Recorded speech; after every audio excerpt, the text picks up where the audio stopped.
mwongeye kwirirwa abakunzi ba Gisha TV. Uyu munsi twagiriwe amahirwe yo kubana n'umukozi w'Imana Pastor, aza kubabwira itorero asengeramo ryakuriye amazina ye. Pastor, turakwakiriye. Imana iguhe umugisha kuba watwemereye tukabana nawe, ukaba ugiye kutugezaho ubutumwa bw'Imana, ubutumwa bwiza, ubutumwa bw'ubugingo. Jeni cyawe.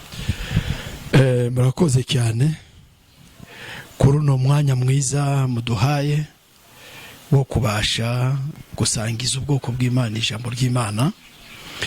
Imana ibahera umugisha. Mu mazina nitwa Pastor Uwezu Mudakikwa, nkaba mpagarariye itorero ryitwa Umucyo wa Nimugoroba, cyangwa se mu gifaransa la lumière du soir. Ubwo rero tudatinze nagira ngo dufate Bibiliya zacu dusome mu gitabo cya Mariko igice cya 10 umurongo wa 5 kugeza ku wa 6. Turasoma mu izina rya Yesu Kristo. Mariko 10:5 umurongo wa 6. Kadusome mu izina ry'Uwiteka.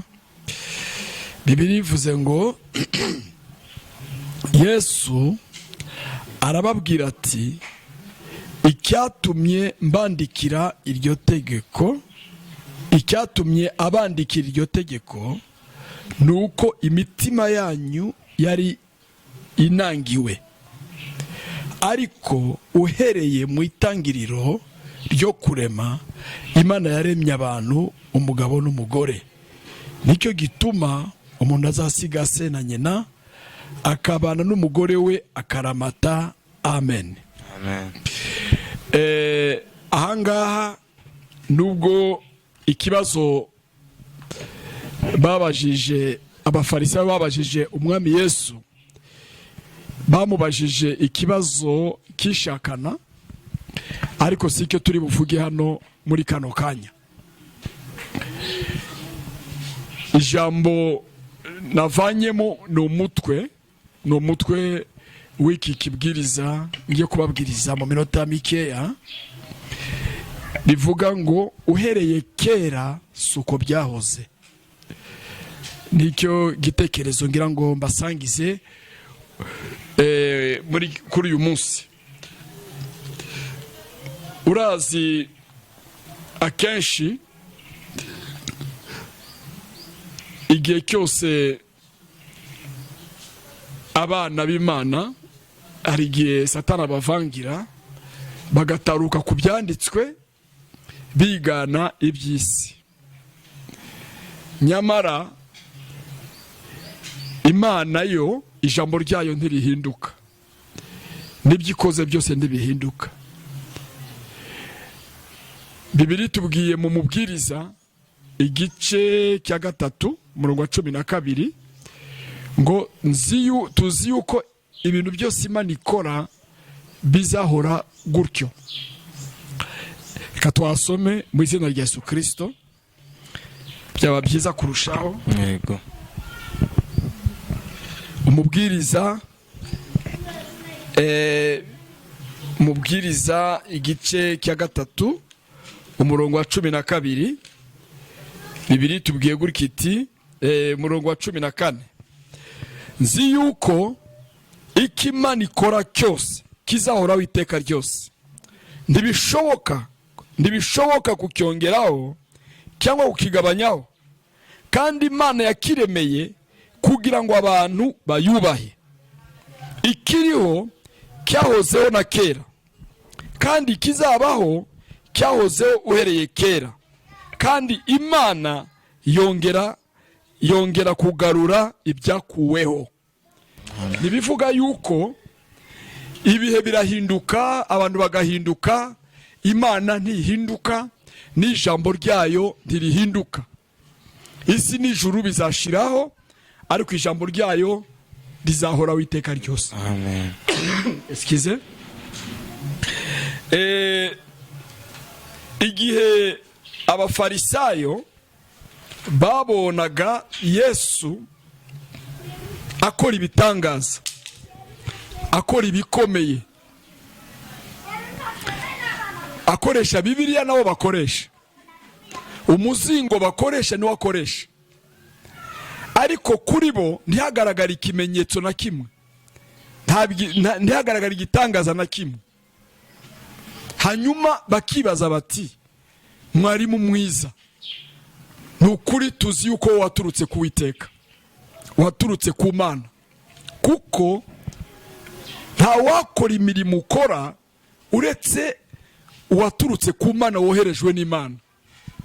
Ni gute Bibiliya dufite ari nayo wowe ufite? Wowe urasoma ibitangaza bikaboneka n'ibimenyetso n'ibikomeye. Ni gute twebweho nta bitangaza, nta bubyutse, nta bwiza bw'Uwiteka, ibintu byose byabaye ingume, hari kitagenda? Ni kubera iki? Ni irihe banga ukoresha? Kuko twebwe byaratunaniye. Kuri wowe tubona ushingiye ku byanditswe byera, impumyi zigahumuka, ibirema bigasimbuka, ibitangaza bigakorwa, abakugana bose bagahinduka, no muri kamere bagahinduka. Naho twebweho turabwiriza, tugakoresha imbaraga zose, dukoresha igitabo nawe ukoresha, iyo Bibiliya ufite niyo dufite, ariko twebwe nta kimenyetso na kimwe tubona. Ubwo rero Yesu niwe yababwiye ati, mwebwe mwakuyeho agaciro ku byanditswe byera. Ahanga niho nashatse kugira ngo tusome hano, havuga ngo inanete pas ainsi au commencement. Hari ibintu byinshi mwagiye muvangavanga, mwagiye mutoragura hirya no hino, bituma ijambo ry'Imana ridasohora. Urugero nk'ahandi babajije Yesu, none se ko Mose yatwandikiye gusenda abagore bacu, uwo bivuze wiki? Yesu arabasubiza ati, kubera kunangira kw'imitima yanyu Mose yarabibemereye, ariko uhereye kera suko byahoze. Kubera kunangira kw'imitima yanyu nta kundi Mose yari kubigenza, yarabibemereye, ariko ijambo ry'Imana ni ntakuka. Uhereye kera suko byahoze, kuko uhereye kera Bibiliya ivuze ngo iki? Bibiliya tubwiye ngo umuntu azasiga se na nyina, yomatane n'umugore we, bombi babe umuntu umwe, babane akaramata, kandi abunzwe n'Imana ntihazagira ubatandukana. Iryo ni ryo jambo ntakuka. Ibyo bindi byo gusenda n'ibiki niko mwanangiye imitima. Ubwo rero hari akantu nshaka kuvuga aho ngaho. Akenshi hari ibintu byinshi tusigaye tubona ugasanga ntaho biri muri Bibiliya, ariko abantu barabyemerewe, biremewe, wenda byemewe n'izindi nzego, byemewe n'imiryango, byemewe n'umwana w'umuntu, ariko uko byashigikirwa kose, uko babyemera kose, uko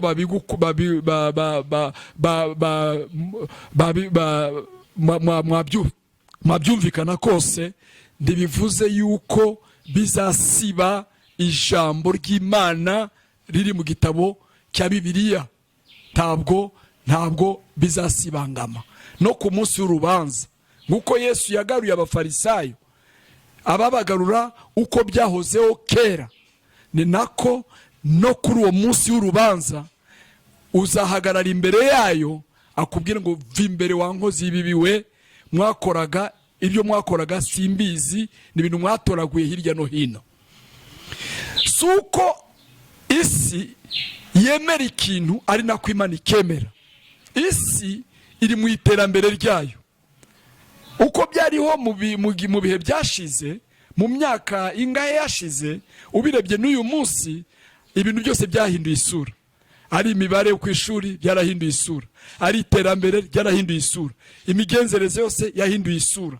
Kuko umwana w'umuntu ni umuntu ufite aho ubwenge bwe bugarukiye. Ibyo akoze uyu munsi ejo arabikosora akabisubiramo. Wenda ejo ubwenge bukiyubura akabona ubundi bumenyi busumbye ubwo yagize ejo hashize. Ariko ijambo ry'Imana ntinakuka. Isi n'ijuru bizashiraho, ariko ijambo ry'Imana rizahoraho iteka ryose. Amen, amen. Aho niho Paulo abutubwira ati nuzazana ibinyuranyije na rino jambo avumwe. Isi n'ijuru bizashiraho, ijambo ry'Imana rizahoraho iteka ryose. Amen, amen. Ubwo rero hari impamvu abafarisayo babajije Yesu, kuko iyo witegereje mu gihe cy'abakurambere babo wahoraga wumva ibitangaza. Urugero nk'igihe cy'aba Eliya, byaba ngombwa ko Imana iza ku mugaragaro ihamirize uri mukuri n'utari mukuri hagati ya Mose ya Eliya n'abahanuzi ba Bayali. Imana yitaga imanuka ku kanya, umuriro ukamanuka ku gicaniro ugatwika ari igitambo, hari amabuye, hari amazi, bigahinduka ivu. Abantu bose bakavuga bati Imana ya Mose niyo Mana y'ukuri. Igihe hariho guhangana hagati ya Farawo na Mose, Imana yamanutse ikora ibikomeye muri Egiputa ishigikira Mose, kandi Mose yishingikirizaga n'iki gitabo cya Bibiliya, cyangwa icyo gihe bakitaga umuzingo. Agashingira kuri icyo gitabo, ku byanditswe byera, ku masezerano y'Imana, ibitangaza bikaboneka. Umwe ntibafite kuruwa ruje ibagaburira ibyo kurya, Imana ikabagaburira manu. Nta kindi Mose yishingikirize uretse ibyanditswe byera byabaga biri mu muzingo, aricyo Bibiliya y'icyo gihe. Bagira inyota, yakubita urutare rukavamo amazi. Bahura n'urugamba, Imana ya Mose ikagaragara. Abarwayi miliyoni 2 z'Abisirayeli, harimo n'abakecuru n'impinja, uwarwaraga wese yazaga Mose akamusomera ibyanditswe byera, aho Bibiliya ivuga ngo duwiteka Imana yawe ibabarira ibicumuro byawe byose, kagukiza n'indwara zawe zose. Nta kindi Mose yishingikirizaga uretse ibyanditswe byera muri Bibiliya. Nibyo yishingikirizaga mu kuyobora miliyoni 2 z'Abisirayeli. Nta na rimwe bigeze batsindwa, nta na rimwe bigeze bakena, nta na rimwe bigeze babura Imana. Barangwaga n'ubwiza bw'Uwiteka buri munsi. Urumva igihe Gideoni yahuye na marayika, marayika aramubwira ngo wantwariwe. Gideoni aramusubiza ati unyitira ikintwari, niba Imana iri kumwe natwe, byabitangaza nibikomeye twumvaga kuri bene ku basogokuru bacu n'abakurambere biri hehe. Ako kanya Imana ikamanuka ku mugaragaro ikamwereka ibitangaza nibikomeye. Igihe bayona babaga bari mu nda y'urufi barohamye, bakwiyambaza iyo Mana bishingikirije ibyanditswe byera, Imana ikarema oxygene mu nda y'urufi, Yona agahumeka, kandi Imana ikamurokora akava mu rupfu akongera akabaho. Ubwo rero Imana ya Isirayeli ni Imana irangwa n'ibitangaza. Imana ya Isirayeli ni Imana irangwa n'ibikomeye. Imana ya Isirayeli si igihurihuri, ni Imana yumva, igira amaso areba, igira ukuboko gukora, ikora ibikomeye. Uyambaje wese iramutabara. Igihe cyose babona ukuboko kw'Imana. Hanyuma igihe kigeze babonye Yesu, bongera babona akora ibikomeye, bibibutsa nibyo ba Mose bakoraga n'aba Eliya n'abandi bose n'aba Elisa. Niko kumwegera baramubaza bati mwarimu mwiza, tuzi yuko uturuka ku Uwiteka, kuko nta wundi tubona ukora ngibyo wowe ukora, kuri twe niki kitagenda. Nagira ngo dusome muri Mariko igice cya 7. Dusome muri Mariko igice cya 7. Bibiri tubwiye gutya. Mariko 7 dusome mu izina ry'Uwiteka. 7 Bibiri tubwiye gutya ngo abafarisayo n'abanditsi bamwe bavuye Yerusalemu bateranira ahari, babona abigishwa be bamwe barisha ibyo kurya byabo intoki zihumanye, bisobanurwa ngo zitazabice mu mazi, kuko abafarisayo n'abayuda bose bataryaga batabanje kujabika intoki mu mazi ngo zibe zihumanutse, bakurikije imigenzo y'abasekuruza. Kandi iyo babaga bavuye mu iguriro ntibaryaga batabanje kwiyibiza mu mazi ngo babe bahumanutse. Hariho n'ibindi byinshi bategetswe n'abasekuruza babo kubiziririza, ngo kujabika ibikombe n'inzabya n'inkono z'imiringa. Abafarisayo n'abanditsi baramubaza bati, niki gituma abigishwa bawe baziriza imigenzo y'abasekuruza bagapfa kurisha ibyo kurya intoki zihumanye? Arabasubiza ati, Yesaya yahanuye ibyanyu neza mwandyarya, ubu bwoko bunshimisha iminwa yabo, ariko imitima yabo indi kure. Bansengera ubusa, kuko inyigisho bigisha ari amategeko y'abantu.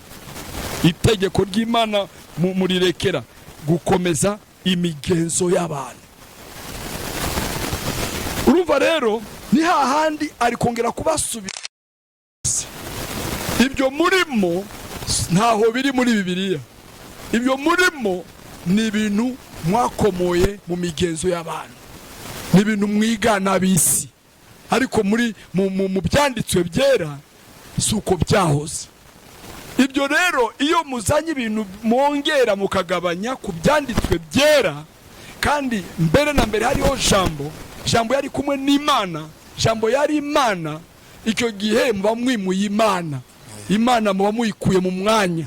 Nicyo gihe mubona ubwiza bw'Uwiteka buragiye, ubwiza bwa Shekina ntabwo, byabitangaza byarangwaga mu itorero ntabyo, ugasanga abantu basigara mu myiryanye, ugasanga ubwiza bwayo bw'Imana ntabwo, ugasanga ya Mana ni nkaho hari cyahindutse, ariko Imana yacu ntihinduka, uko yari iri ni kwikiri n'iteka ryose. Ubwo rero bene data, nagira ngo nongere mbibutse yuko tongere tusubire ku rufatiro. Ijambo ry'Imana ni rwo rufatiro. Tusubiye ku rufatiro tuzongera tubone ya Mana ya kera. Haleluya. Amen. Tuzongera tubone ya Mana ya kera. Ubwo rero bene data, babwiye Yesu arababwira ati, ni Mose wabibemereye, kubera ko yabonye ko munangiye imitima, ariko wereye kera suko byahoze. Tureke abo ngabo, none natwe tuyisubireho. Uyu munsi iyo usuye bene data, iyo usuye urusengero, usanga bwa bwiza bwarangaga itorero kera ntabwo ubona mu nsengero za none. Mu nsengero za none ntabwo ukyumva ya mahumbezi yo mu ijuru, bwa bwiza bwa Shekina. Ntukyumva bene data bahaguruka hariya umuntu atanga ubuhamya, Imana yankoreye ibi, Imana yakijije kanseri, Imana yangije diabete, narinda umushomeri, ndasenga Imana inyobora, mbonye akazi, nari mfite ideni, Imana yaryishuye, kugira ngo wongere wumve ya Mana y'intumwa. N'uyu munsi usanga hari kitagenda. Yesu tukubitanye muri umuhanda hano wa Sejemi cyangwa wo mu mugi cyangwa wa Kibagabaga, ukamubaza, ngira ngo igisubizo yaguha ni ngicyo yahaye abafarisayo. Yakubwira ati, muri byinshi byemewe n'abantu, muri byinshi byamamazwa muri televiziyo, muri byinshi isi yose yemeye, ariko uhereye kera suko byahoze. Muri Bibiliya ntaho biri, nta nubwo Bibiliya byemera. Nicyo cyadukugenda kidukuraho ubwiza bw'Uwiteka. Haleluya. Amen. Ubwo rero bene data, nagira ngo nongere mbasubize ku rufatiro rw'intumwa n'abahanuzi. uyu munsi witegereje igitsina gore, imyitwarire, imyambarire, ugeranyije nabo muri Bibiliya usanga ntaho bihuriye. Bibiliya tubwiye ngo umugore nuko umugore ajya yambara yikwije, agira isoni, yirinda. Ariko uyu munsi abakristo bagendera mu byemewe, bakagendera bakagendana n'isi kandi na Bibiliya. Iyo umuntu ahuye n'Imana, icyambere ikora imutandukanya n'iby'isi. Bibiliya tubwiye mu Bakorinto ba kabiri igice cya 6:14 iravuga ngo ndimukifatanye n'abatizera mudahuje kwizera. Ese hari umucyo n'umwijima byagendana? Ese uwizera n'utizera bagendana? Ngo nimuve hagati ya babandi n'ukwiteka avuga, muzambera ubwoko, nzababera so, muzambera abana b'abahungu n'abakobwa, muri mwe nzagenda, hagati yanyu nzatura. Uyu munsi iyo wibashije ugasanga imyifatire y'igitsina gore, ugasanga imyifatire y'abakristo ba none, ukabigeranya nabo mu gihe cya kera bo muri Bibiliya, usanga ntaho bihuriye. Niyo mpamvu n'ibitangaza ntaho bihuriye, n'ibikomeye babonaga ntabyo tukibona, ubwiza bwarangaga itorero ntabwo tukibona. Nuko abantu bataye umurongo w'ijambo bagendana n'iby'isi. Urugero, Bibiliya tubwiye ngo nanga ko umugore yigisha cyangwa ko yigisha cyangwa atege ku mugabo, ahubwo nibaganduke kuko amategeko nabivuga, kuko habanje kurema umugabo hagakurikiraho umugore, kandi umugore umugabo si wayobejwe rwose, umugore ni wayobejwe rwose ahinduka umunyabicumuro. Nyamara abagore bazakizwa mu ibyara nibakomeza kwizera bakirinda, ngo nicyo kizabakiza. Ariko uyu munsi ugasanga umugore ku gicaniro, ugasanga ni pasiteri, ni bishop n'ibindi. Muri Bibiliya suko kera byahozeho. Haleluya. Mu Bakorinto wa mbere 14:33 kugeza kuri 38 Bibiliya tubwiye ngo iki? Bibiliya yavuze ngo kuko Imana itari imivurungano, nuko abagore bacecekira amateraniro kuko batemererwa kuvuga, ahubwo baganduke kuko amategeko nabivuga. Bashaka kugira icyo bamenya, bebariza abagabo bumuhira ko biteye isoni uko umugore yavugira mu iteraniro.